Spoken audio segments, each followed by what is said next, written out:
Bonjour, c'est Tracy, bienvenue dans cette nouvelle vidéo et aujourd'hui on va essayer de finir ensemble l'album du coup de Saint-Valentin. On a fait toutes les pages, on a fait les 4 pages ensemble. J'espère que j'arriverai à tout mettre dans une seule vidéo, je verrai en fonction du temps qu'elle dure si je la coupe ou pas. Donc on va d'abord faire la structure.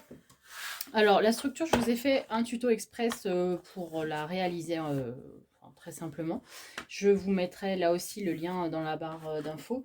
Mais comme je vais la faire un petit peu plus élaborée, on va dire, que ce que je vous ai montré dans ce tuto, je me suis dit qu'on allait le revoir ensemble. Donc pour les dimensions, j'ai pris, donc pour rappel, notre base fait 18 cm par 21. En hauteur, j'ai pris 24 cm parce qu'il va falloir, là, on a des pages pochettes, donc j'ai prévu de rajouter un petit espace pour les pochettes.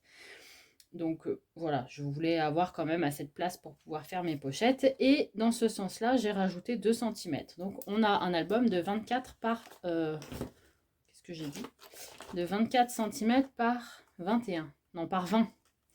De 24 par 20. Donc après, là encore, c'est à vous de voir. Alors, rajoutez-en toujours par rapport à vos bases. Parce que si vous faites pile poil la taille, vous avez de fortes probabilités pour que ça dépasse, que ça déborde. Mais après, voilà, en fonction de vos envies, vous rajoutez plus ou moins de taille sur la structure par rapport aux bases de page. Donc pour moi, c'est 20 cm par 24 cm. Ma tranche, j'ai choisi de la faire de 12 cm. Parce que quand je mets là debout mes feuilles, mes pages, je suis déjà, je crois, à 10. Un peu plus de 10. Donc je prévois de mettre quelques petites interactions sur l'avant et l'arrière éventuellement. C'est pour ça que je suis partie sur une tranche de 12. Voilà, là aussi, vous faites vous en fonction de vos besoins. Si vous n'avez pas fait autant, si vous n'avez pas fait autant de pop-up par exemple qui prennent de la place, etc., ça se trouve, vous n'aurez pas besoin d'une tranche aussi. Donc après, il suffit juste d'assembler avec du scotch craft, là, qu'on trouve chez rayon bricolage chez Action. Donc voilà, j'ai juste assemblé ça pour l'instant. Avec l'aide de mon thé, là, qui fait partie du guide du kit de reliure de Craftelier. Vous pouvez faire 100, il y a plein d'autres options, hein, l'équerre à l'œil, pour celles qui sont le plus douées, il n'y a pas de souci, mais je trouve que ce guide est plutôt pratique, on y trouve plein de petits objets comme ça pour s'aider pour la reliure, alors autant s'en servir. Et ensuite, l'idée, donc là on a notre base, c'est là-dessus qu'on va coller, accrocher nos pages.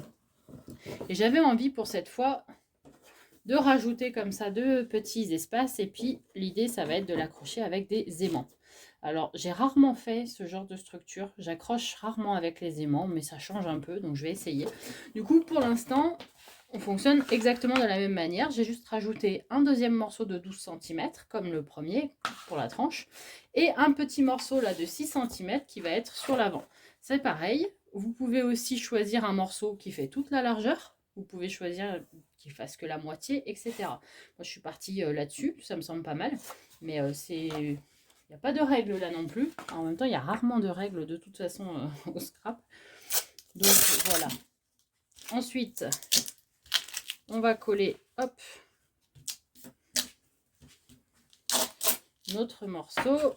J'utilise mon guide pour coller le second. Voilà. On replie. Pour l'instant, c'est vraiment pas... Enfin, il n'y a rien de bien compliqué. La partie un petit peu plus fastidieuse, entre guillemets, c'est quand il faut le recouvrir le papier pour éviter de faire des plis.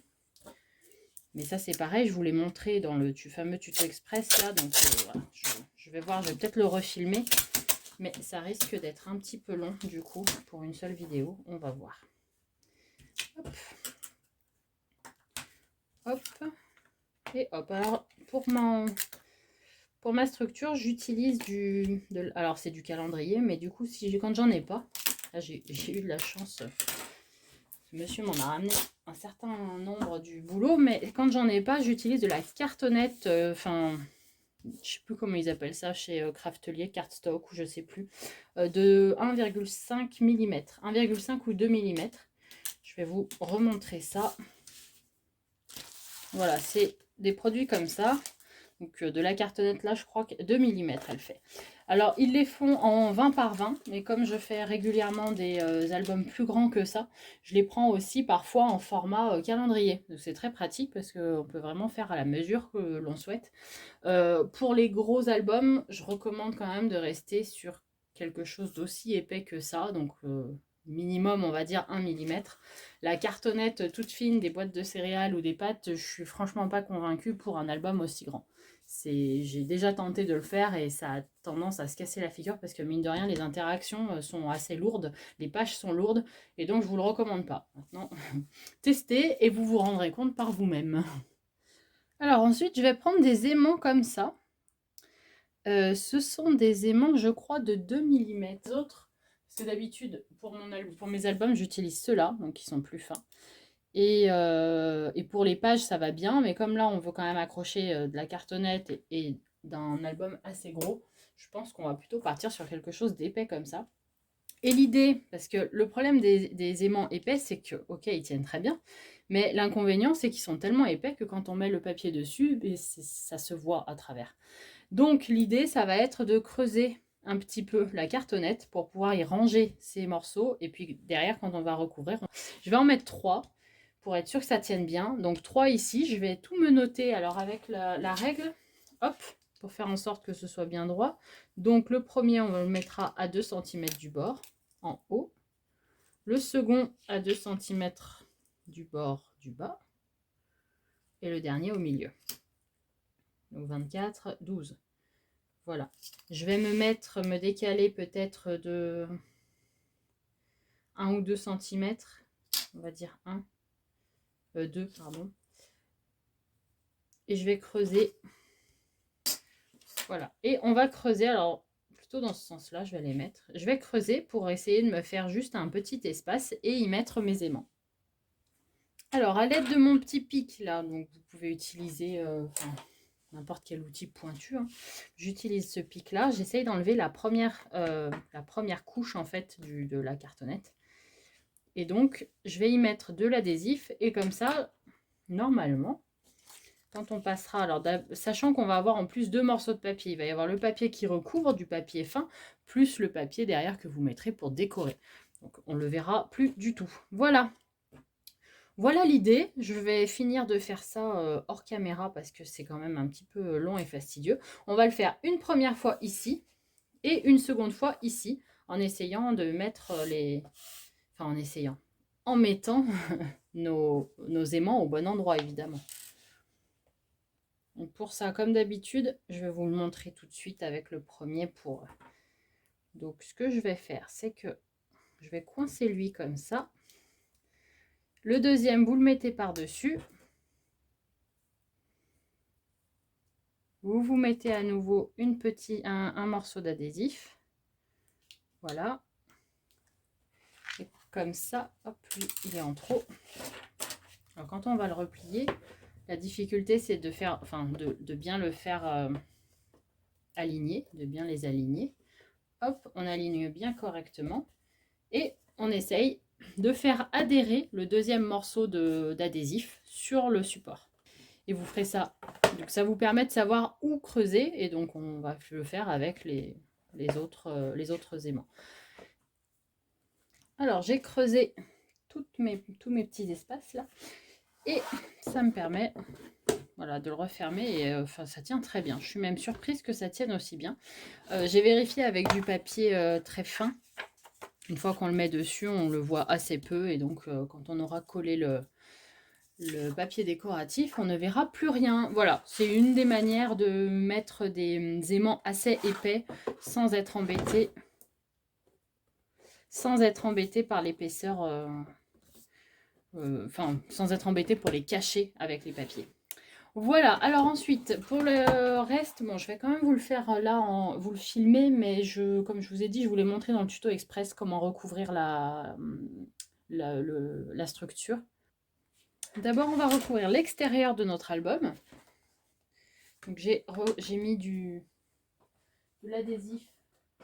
J'utilise de l'adhésif moquette là qu'on trouve au rayon Bricolage, chef. Voilà, alors quand on met l'adhésif, on ne met pas dans les creux, bien sûr, parce qu'il faut que le papier puisse se glisser à l'intérieur correctement et il ne faut pas coller du coup, l'intérieur des plis. Ensuite, on va coller notre papier. Je prends du papier, là c'est du 100 grammes. Alors soit ça, soit dans les blocs action là les trios de couleurs, le craft, le blanc, le noir, vous prenez le papier fin et ça va très bien. Je vais utiliser du blanc parce que mes bases de page sont blanches, donc moi je prends la même couleur comme ça. Je trouve ça plus joli. Ce que je vais faire, c'est que je vais... Alors, il faut que je vérifie. Je vais faire ça. Je vais commencer par les tranches en fait. Pourquoi? Pour que vraiment ça recouvre les deux plis de la couverture. Donc on va commencer par celui-ci et on collera à côté une deuxième feuille.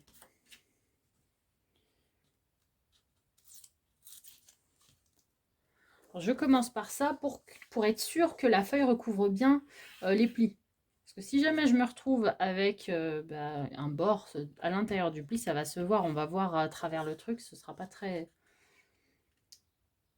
joli. Hop. Voilà la première. Facile. Ensuite, on va coller celle-ci. Donc pareil, je vais vérifier. Alors, on va faire la suivante.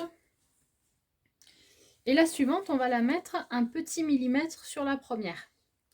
Pour être sûr que quand on referme le livre, enfin l'album, il n'y ait pas de...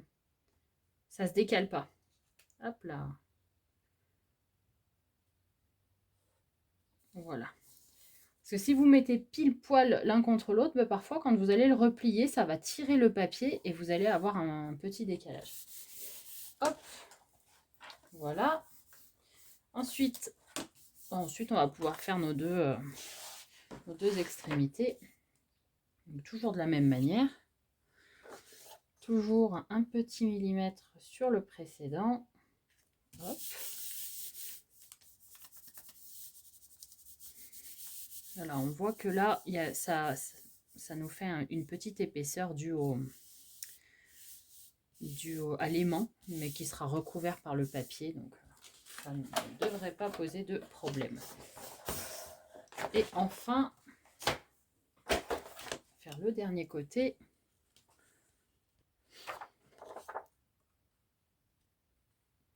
Voilà. Ensuite,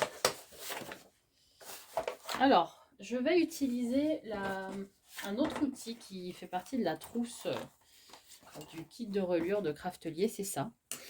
Alors là, par contre,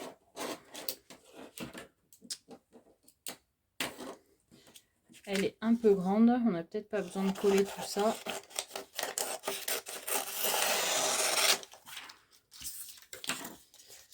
Hop.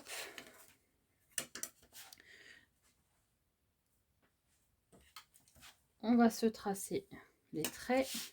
Vous pouvez le faire là aussi sans. Il faut simplement penser il faut laisser là entre votre trait, enfin votre découpe et le coin, il faut laisser environ l'épaisseur de votre cartonnette, parce que sinon on va le voir en fait le bout. Donc c'est pour ça que cet outil est plutôt bien fait. Après il y a toujours moyen de faire sans, hein. C'est ce que je répète à chaque fois. Rien n'est indispensable, mais c'est vrai que il est plutôt pratique ce petit kit. Alors, j'aurais pu découper directement avec le cutter, mais comme j'ai pas mon tapis de découpe en dessous, je préfère faire comme ça. Hop, et on va coller tout ça, on va tout rabattre à l'intérieur pour finir. Alors, j'ai mis de l'adhésif de partout, vous pouvez utiliser de la colle si vous préférez. Et ensuite, on va rabattre. Alors, je vais commencer par la première feuille que j'ai collée, puisque comme les autres sont collés 1 mm au-dessus, je risque d'être embêtée si je commence par les autres. C'est assez logique. Je plie juste avant mon papier pour me simplifier la tâche après au moment où il va falloir coller. Ensuite, on enlève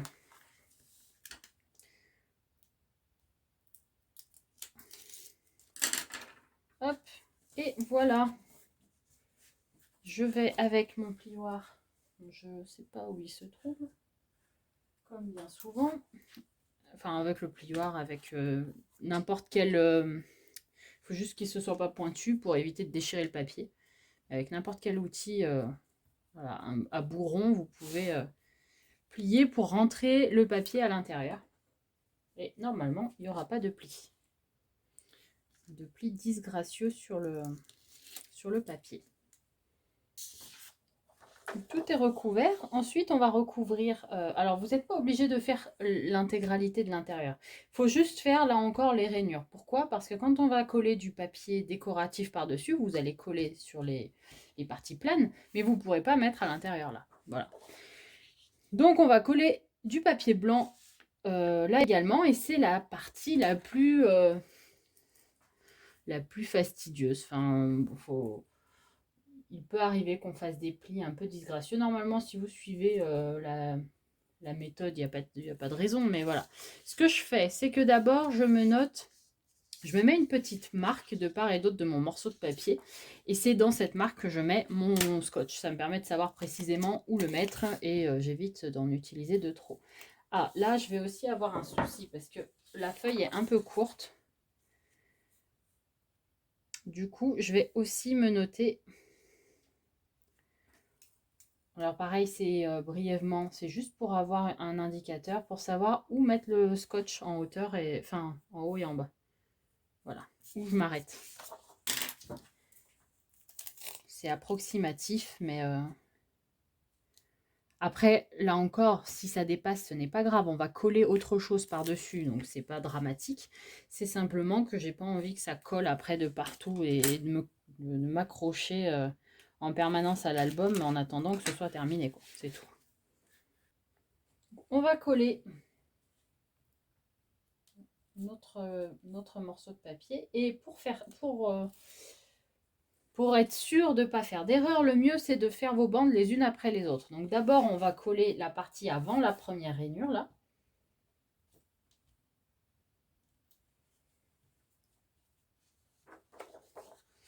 Hop, donc alors la première est collée. Maintenant vous allez marquer délicatement à l'aide d'un plioir, vous allez marquer le pli et marquer, enfin bien rentrer le papier à l'intérieur du pli. Parce que c'est surtout ça qui risque de faire après des plis disgracieux là sur la feuille. C'est si votre papier est mal entré, bah après ça va coller de manière tordue, donc ça va pas. Il faut y aller assez doucement, même avec votre plioir, pour veiller à ne pas déchirer le papier non plus. Et quand vous sentez que ça y est, c'est bien marqué, que c'est bien à l'intérieur, hop, on fait la suite. On décolle la suite. Et on poursuit. On vérifie que notre papier est bien dans le pli. Hop. On colle le suivant. Et on recommence avec le pli suivant. Et en faisant comme ça, en y allant doucement, délicatement, normalement, vous ne devriez pas avoir de soucis. Là, on voit bien, c'est tout lisse, c'est tout net, il n'y a pas de problème.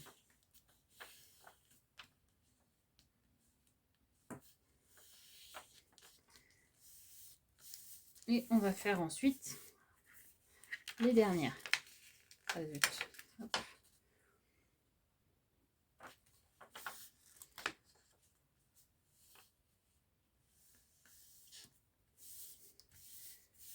Voilà.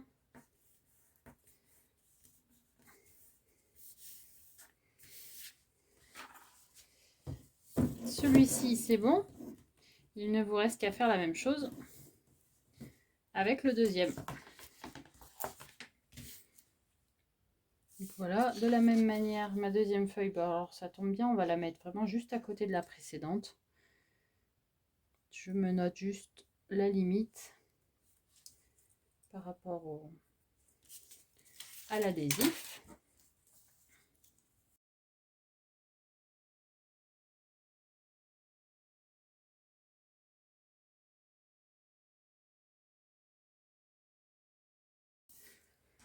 c'est terminé pour notre couverture. Voilà. Alors, je vais juste vérifier que ça ferme toujours. C'est bon. Ça ferme bien. Alors, je pense qu'on va arrêter, on va s'arrêter là pour l'instant.